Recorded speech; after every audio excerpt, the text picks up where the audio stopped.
And what a spending plan is it's a plan of how you spend your money.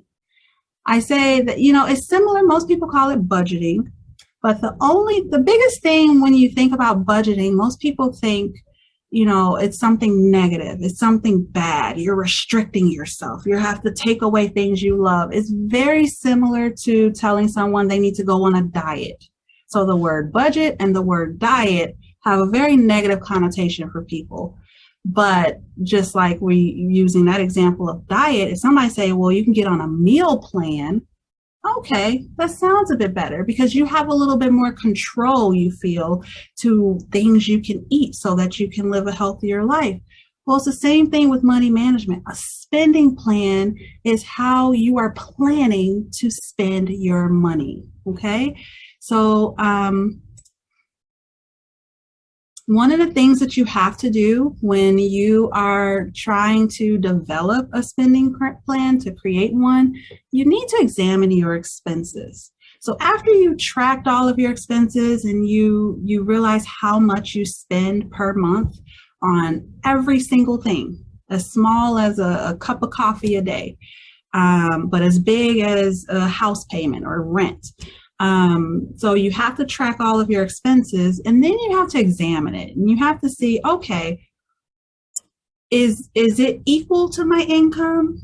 Are my expenses more than my income? Are my expenses less than my income? Now, if your expenses are less than your income, that's a good thing, right? Because then that means that you could use some of your income for savings, which is very important, or to pay off some debts that you have. And debts, when I say that, it's not necessarily a negative thing. Debts is any credit obligation that you have, such as loans and credit cards. So when you examine your expenses, and if your expenses are more than your income, which means you're paying more than you actually make, then you have a problem. So now you have to assess, well, what are your needs versus your wants? That's a huge thing, because if you spend too much on your wants, eventually it's taking away from your needs. And so you got to think of the most basic things for your needs, okay? Housing, so shelter, clothing, but then what kind of clothes, right? Food and water. Those are some simple, basic needs for everybody. So you really just want to start there and you say, what do I absolutely need? What can I not live without? What do I have to live? And then you got to say, well, what are some wants? Okay. What are some things that I don't need it, but I like it. I want it. Now, that's not to say that you're going to take away all of your wants, because then it's like, well, what are you living for? You should be living to, you should enjoy your hard work. When you go to work, you make money. You don't want to just be paying bills on your needs. That's boring. You can, use money for wants as well. But then you just got to ask yourself, if it's more than your income, well, what can you compromise on? Okay, so not taking away everything to where then you feel like this is too hard. Don't want to do this. I'm not enjoying myself. But you got to say, well, what can you compromise on? Okay, and then another thing is to pay less for the things that you buy or subscribe to. So that's really important. There's so many ways to actually save money and have the same things, but paying less for them. So these are some things that's going to require some research. It requires work. It requires time up front. But by the time you do these things, it will actually help you in the long run, because then you're saving money and then essentially saving time, because then you're not trying to figure out how do I, as my mom used to say growing up, how do I rob Peter to pay Paul? I think that's an older person's expression. So if you've never heard that before, that's what it is. So some things you can do is use coupons, okay? Coupons are good. You can, even though it say, oh, save 25 cents and save 50 cents, but those little amounts add up when you're saving with coupons, okay? Buying cheaper brands. I am all about this. Now, but also know that there are sometimes, I use ketchup as an example. I just cannot eat cheap ketchup. I can't. Or different brand ketchup. I have to have Heinz. Have to have Heinz ketchup. It just tastes better. So there are some times where the name brands, these brands, they do taste better. But we're not just talking about ketchup. We're also talking about things like garbage bags.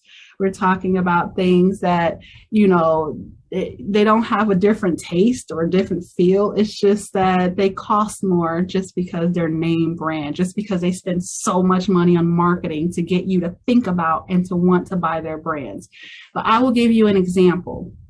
So just recently, I have been paying at least a year for this specific name brand pasta sauce that's organic. And I remember when I lived in Illinois, I just searched in my Walmart app. I go to Walmart all the time, but I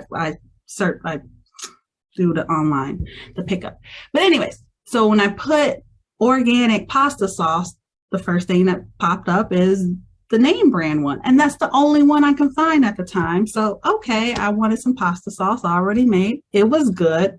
I paid $3.98 for that pasta sauce all the time. We would use like one a week. Just recently, about a couple of weeks ago, I just happened to be looking for organic pasta sauce to see if there's any other different kinds where I can save some money. And I live in a different place, because that makes a difference too. And I didn't think about this when I moved here a year ago. But so now I see, oh, there's a store brand pasta sauce and it says something like it's garlicky. Okay, I just tried one. I still ordered my other pasta sauce, but then I ordered one jar and I like that pasta sauce better than the name brand one, and it was $1 cheaper. So now that's the one that we use. It's a cheaper brand and it's really good. It's very garlicky. I like it better than the name brand one. So you can do things like that and do it periodically, not all the time. Once you know what you like and you've saved where you can, just go with those things. But once every once in a while, 6 months, a year, or any time that you're looking for something new, or if you move or whatever, just look to see if you can buy cheaper brands and just try it out the first time. And then if you like it, okay, go with a cheaper brand. If you don't like it, okay, stick with the name brand if you like the name brand better, okay? But you can also search for promotions, shop around, ask family and friends if they have suggestions. So everybody, I'm going to tell about this pasta sauce. I'm going to tell you exactly which one. And it's really good.